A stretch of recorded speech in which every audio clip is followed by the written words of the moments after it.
You're listening to The Alex Pierson Show. It is great to have you here on this Friday. And this, of course, as I am currently I'm looking. I've now done the selling. Now I'm doing the looking. So this story did catch my eye. But it is not the kind of story that you're going to hear people talking about at the office. It's not the kind of thing like, oh, did you hear about RECO? It's like, what? Right? But if you are a homeowner or you're buying or selling, it is really important because the Ford government announced, or according to the Toronto Star that got this story, has announced late in the night that they're going to be possibly assuming control of RECO. This is the real estate watchdog. It's a agency, that's set up to prevent harm to us. It's a regulator, right? They protect the consumers and basically, I think, set the framework and rules for real estate brokers and agents. And what has been discovered over the last couple of months is a company in the Mississauga area called iPro, and it's where trust accounts are set up. And this brokerage was run by a former member of RECO, one of the board of directors. And the allegations are that millions of dollars, which was supposed to be in a bank protected because it's things like deposits, right? Like there's a deposit from the seller or the buyer on my house, but I don't get that. It goes into this bank and it should be protected. But money like that started going missing. And so the province has had to step in, which to me sets off a whole bunch of red flags because basically the province sounds to be saying they've lost confidence in the regulator aimed, to protect us. So I thought, let me get a guy who I know knows this because he's been doing this for a while, and maybe he can explain it to me like a 3-year-old. Hey, it's Frank Leo. Hello, Alex. Thank you for inviting me to talk about this because it's very important for the industry. So why should the everyday person, this is one of those inside baseball, who cares about regulars, but why would the everyday person care? Because they are responsible with holding funds from a buyer for a seller until closing. It's a trust fund. So anything that's in trust is someone else's money. Now, they dipped into that money, which is illegal, and so that is a crime. And that's what we're concerned about because if someone is taking money, and there's also trust accounts for agents. So, I myself have been involved with this company because we do a lot of transactions. Right. And they have also taken money from other companies and realtors because that was supposed to be in trust as well. So this is essentially theft.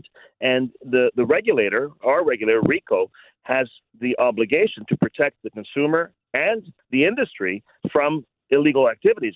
What they did was they just allowed them to go away without charging them with this theft. By the way, $10 million is what they're saying has been missing. And just said, just resign your license and you're fine. And that's not fine. And that's why the government's stepping in, which is a great thing. Okay, so let's go back a step. Someone buys a house. Someone's selling a house.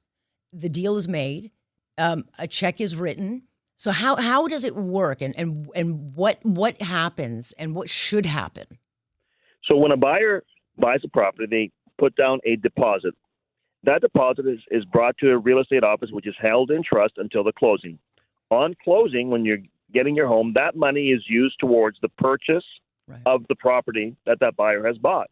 Now, if that money is not there, then there's a jeopardy that this buyer can't buy that property because their money is not coming forth to the seller of that home, and that's a big issue. Now, there are insurance, and we have programs in place to protect them. That's something that we, as an industry, we have as a backup. But the fundamental problem is that someone has done something illegal, and that it should have been stopped very much earlier in the equation because from what we understand, there was 3 months prior that we knew that there was a problem here, and they were let go to continue their business and put more people in jeopardy than otherwise would have been if they shut them down sooner. Right. And as you mentioned, Frank Leo and Associates is just one real estate company amongst many, and there's lots of crossover. So maybe you do a deal within Frank Leo, maybe you do a deal with another real estate company, but the bottom line is the check or the money part of it has to stay somewhere kind of neutral, right? And there's a real trust there, I would imagine, that when you're depositing your deposits that it is going to be protected. And then if it's gone, and in the case that we're talking about where the allegations against iPro is that millions of dollars went missing, these are people's deposits, which then puts agents in risk, but also the buyers or sellers. Yes, absolutely. And that's something that, this is I mean, it's theft. It's someone else's money. You've been entrusted. There's no higher, responsibility than to have access or control of a trust account. It's in the wording. And if someone, violates that, they have to be charged with the full extent of the law. Something went wrong here. The previous registrar there allowed them to get away without being charged. That is absolutely wrong. It's bad for the industry. It's bad for the public, and it's a bad example for the government that has a regulator not doing their job. Well, what it tells me is that the quote unquote the gatekeepers, the rule makers, are not either playing by the rules or they're not watching. Because if there's nefarious behavior happening, shouldn't they have stepped in and said, there's money going places it shouldn't be going? Like, is there no mechanism in place, Frank, that if money is being taken out, that there's an alert that goes up and says, this is not okay, you can't touch this money?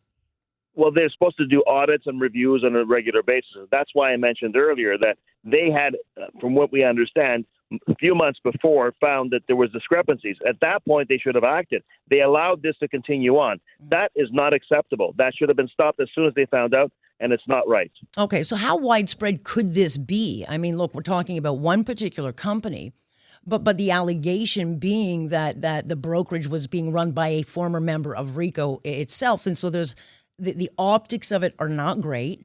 There is this kind of loss of trust. Like, what has to happen now for not just the public to trust them again, but for an agent, right? Because there are agents who I think have lost commissions. There are agents that may have lost deals. There are consumers. I think most of them would be protected, but that's not guaranteed, right? So in your mind, what has to happen to get the trust back? Well, the fact is that every realtor, every real estate brokerage has a trust account. So you have to set an example when someone goes astray. And if you don't set an example, then what is that doing for the industry?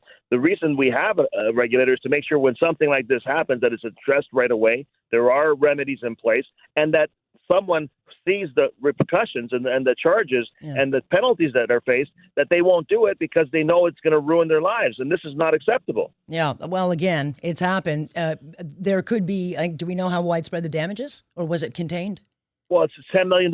I mean, that's potentially the damages, but there are insurance and programs that will make people whole. But that does take time to go through, because the real estate industry had faced this back in the early 90s where there wasn't the safety nets in place. But that being said, you can't depend on the safety nets to stop people from doing what the crime was. And legally, there was a big crime because someone stole other people's money in the amount of $10 million, and that is something that has to be taken legal action. They can't walk away from that. Anyone who does that in the world should be charged. Be charged, of course. But at the same time, I mean, the province has to be more proactive. This investigation, and I talked about this story when it came out initially 2 to 3 months ago, but the province has to be more proactive, because ultimately they're the ones who design these programs, and ultimately they're the ones who are in charge of getting information. And it's because the Toronto Star found this story, not because the province came out and said, okay, we are going to take control of this. Well, the province has done its job by having a regulator in place. If the regulator is not doing the job that they were set out to do, then we have to fix that. And that's what they're doing right now. They're showing good initiative to step in and find out where they can be better at solving this issue in the future, because the way it's been handled right now is not acceptable. And we need to have a different way of making sure in the future the public is protected and the industry is protected, because this has nothing to do with any individual agents aside from these people here who've dipped in. But we want to avoid anyone else doing that they should, know the consequences are so grave that no one will dip into the trust account ever. Yeah. Okay. But just, should people ask? Is there a question to ask for the consumer? It's hard to tell. I mean, even the regulator who knew there was a problem didn't act quickly enough. I mean, of course, this is what we need to know, that it's secure. And this is why the government is stepping in. And I believe the government knows the issue, and they're going to put in some remedies that are going to be helpful to make sure this doesn't happen again. And that's what we want. Okay. All right. Now, you can go find my little farm.